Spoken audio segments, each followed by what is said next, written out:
I am a big, hulking man underneath this turtleneck. I would prove it to you, but I physically won't fit in the camera, so you'll just have to believe me. For some reason, no matter how manly I look, women still just run away from me. It's a huge problem. What's my game? Oh, I just run at them. That's what I do. I look at them, I spot them, and then I just sprint at them. And I beg them to talk to me. We live in a very confusing age of attraction and dating. What is the best way to appear to a woman and act in a relationship with a woman? My friend, I'm going to introduce you to an appearance and a persona, a fursona, if you will, that I like to call the gentle giant. Stick around to the very last step, because that's where most guys go wrong and become like TikTok e-boys or something. We can look at the poles of manly display like a spectrum. On one end, you have the hyper-masculine display, such as myself, and on the other end, you have a more stereotypically feminine display. On the hyper-masculine end of the spectrum, you can imagine an absolute giga chad with a basically maxed out physique, you know, really sharp, dominant facial features, maybe a fuck off beard all the way down here. On the other end, you've got a lot more of a skinny guy who's, you know, maybe he's a bit more pretty than he is handsome. When speaking about solely attraction, your belief on where women find the most attractive on the spectrum may differ depending on your political and religious and social beliefs. It may be true in some cases that more woke modern women tend to be more consciously attracted to less masculine men. But it's also true that the most feminine women, or the women who desire to be the most feminine, and actually I would argue that even modern woke women subconsciously are more attracted to more masculine men. It's a common sort of black and white misconception, however, that the more masculine you are is directly proportional to how attractive you are, which is wrong, because we have to remember two very important things. One, we're not cavemen anymore, and two, not every woman is the same. They're actually, if you've ever spoken to some, they're actually all pretty different. I would argue that there's actually only a very small percentage of women in this world who are authentically more attracted to like the big, hulking, hyper-masculine man. And these are probably the women that grow up in like the roughest areas of fucking Mongolia or Russia, where they're still actually practically having to hunt to survive. So I think it's silly to look at attraction from this angle, because I would argue that the 300-pound man who is jacked up on steroids and huge looks more masculine than the 175, 180-pound man who is natural, but he's still quite big. Yet the bigger guy, who is 300 pounds and on steroids, is going to be less attractive, significantly less attractive to most women. So if sexual polarity exists, why don't women like the most masculine men? I'll tell you why, sir. Because as I said previously, we're not cavemen anymore. We live in the year 2024, where the average testosterone levels is some really low shit, like 400 nanograms per deciliter or something, and you can literally get your food from the Asda around the corner. As we've evolved into living a lot more comfortably as the most dominant species on the planet, our desires and our attraction have all shifted with it. So it does beg the question, where is the best position on this spectrum? When it comes to specifically physical appearance and how you look, I believe that the best position to be on this spectrum is roughly here. You're not neutral between the poles of masculine and feminine, nor are you either extreme of hyper masculine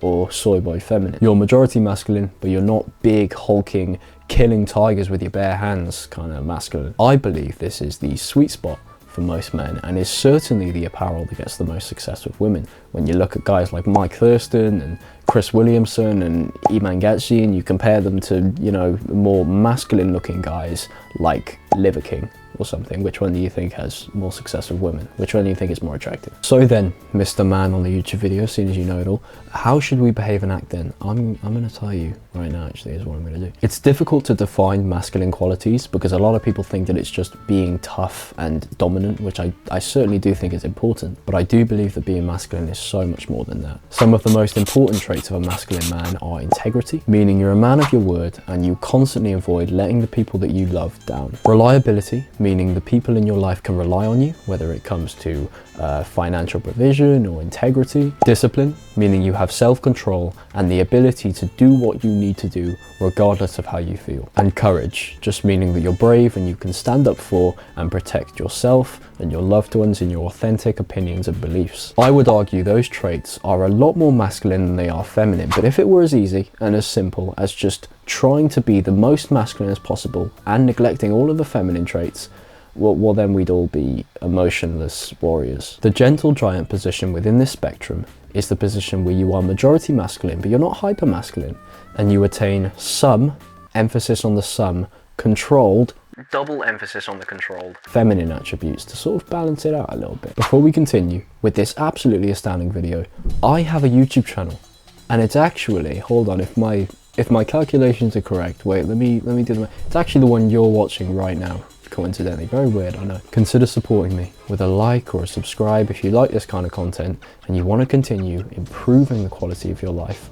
with knowledge. So let's start with the masculine behaviors of the gentle giant. Because this position on the spectrum is a lot more masculine than it is feminine, we want to be living a majority masculine lifestyle, including things like constant practice and discipline, constant exploration, and really hard, deep, purposeful work. The giant part of the name comes from you living a strong masculine life and appearing through not only your lifestyle but also your looks as though you are a strong masculine thriving man. Everybody can have a different opinion on what kind of traits create this masculine lifestyle, but we can also kind of agree on some things that you should be doing daily to ensure that you have this masculine lifestyle. You want to of course be staying fit, preferably through lifting weights, because even if you don't want to be, you know, huge and giant and muscly, nobody doesn't want to be strong. I'd also recommend incorporating habits like eat the frog into your daily routine, which is essentially a productivity tactic where you wake up and you do your hard, meaningful work first because it displays discipline. Other discipline habits like cold showers might be good to add too. You can make your own judgment on what creates a masculine lifestyle, but you find that if you start one, you are much more attractive to feminine women. The most important, more neutral trait of the gentle giant is intellect and wisdom. When you see a lot of huge guys that look incredibly strong and dominant, you don't typically link that with a whole bunch of intelligence, do you? Even with like the high school jock,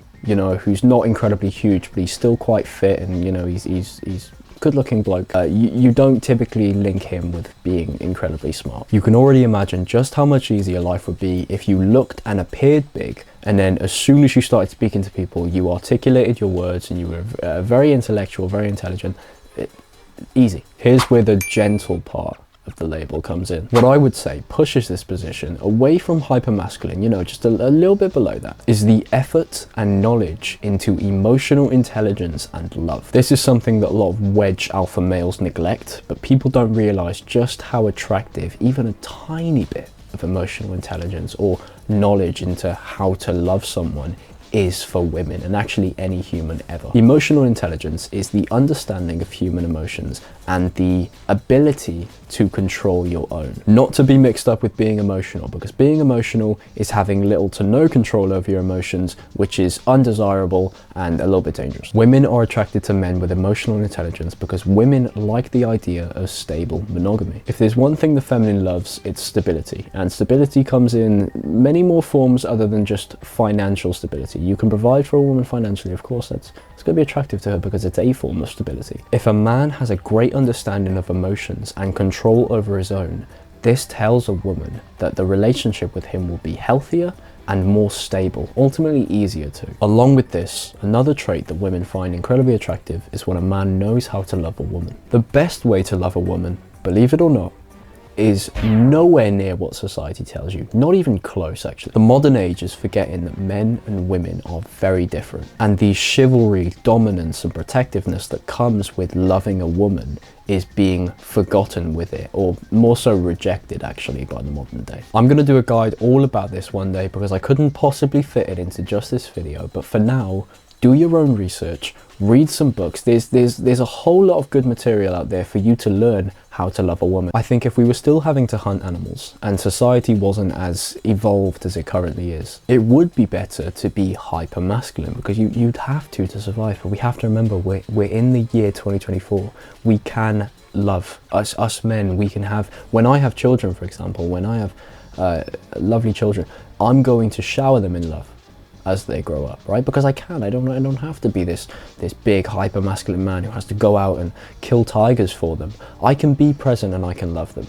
And this is something that a lot of guys forget because they think it makes them feminine. It thinks it makes them like some sort of soy boy. No, there's a difference between being an actual feminine man and a masculine man that just knows how to love and has emotional intelligence because he understands that he lives in the year 2024 and he can do that. The very, very, very, very final thing I want to say on the feminine traits section is about grooming yourself, looking after yourself. This is a more feminine trait, but it's also important for men because you don't want to stink. Nobody likes somebody who stinks. You want to look after yourself, but you don't want to go the extreme of you know, somebody who does their hair for like 3 hours in the morning. You know, the guys that like they puff up their hair, they make their hair look all nice and pretty in the morning. You don't want to be like that. You don't want to care that much about your grooming and your physical appearance, but it is important. Just don't put grooming high on your list of priorities. Always keep work, always keep discipline, always keep these other masculine traits. All of this is kind of overwhelming. I feel overwhelmed. I've basically given you a bunch of ideas to form the gentle giant lifestyle, but it's just a cluster of masculine traits and even some feminine traits. Most men mess this balance up because they skip this step. The biggest risk with pursuing some of these feminine attributes like emotional intelligence and learning how to love and, you know, grooming yourself, making sure you're tidy, is getting too comfortable, because comfort is, well, comforting, and comfort just feels better than being uncomfortable. Believe it or not, that is truth. And I'm a scientist, so I should know. Prioritizing these traits, as important as they are, can turn you into a little bit of a soy boy, push you down on the spectrum. And I'm not talking about the autism one. So how do you possibly balance a bunch of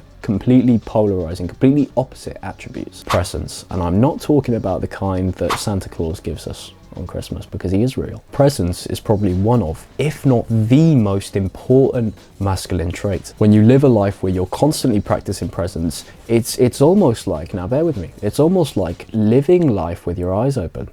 That's kind of what it's like. Like before you started practicing presence, you just kind of lived your life on autopilot mode, kind of, you felt like you had control, but you didn't really. I believe that presence is the biggest gift that you can give to a woman, to your kids, to your family members, to your mother, and to yourself, because life becomes so much easier and so much higher quality when you're aware. There are many ways to practice presence, but I would recommend meditation, where you kind of treat every time that you become aware of the fact that you're not currently focusing your breath, and then bring it back as one rep. I do this for at least a few minutes every morning, and then at specific times throughout the day or throughout my life, if, for example, I'm going somewhere or I'm going to do something that I know I want to be very present in. Journaling is another habit that I do to practice presence, in the form of gratitude journaling at night about things that I'm grateful for, and reflecting on good but mostly bad situations that happen in my life. Specifically reflecting on and journaling about the bad things that have happened in my life, I think has helped me the most, just so much, being more present in my day-to-day life. I'm very sure that there are many more ways that you can practice presence in your life, but you'll find that if you do level up this skill, you know, you are just genuinely more aware and more alert, and you've got more control over your words in basically every aspect of your life. You will be able to achieve that gentle giant balance without either going too hyper masculine and becoming, you know, incredibly emotionless and just big and liver king, and not becoming, you know, neutral just below the gentle giant position, or really, really feminine. You don't want to be really, really feminine. With all of that being said, I've been Ray, and I'd like you to subscribe if you are currently aware, but only if you are currently aware. Goodbye.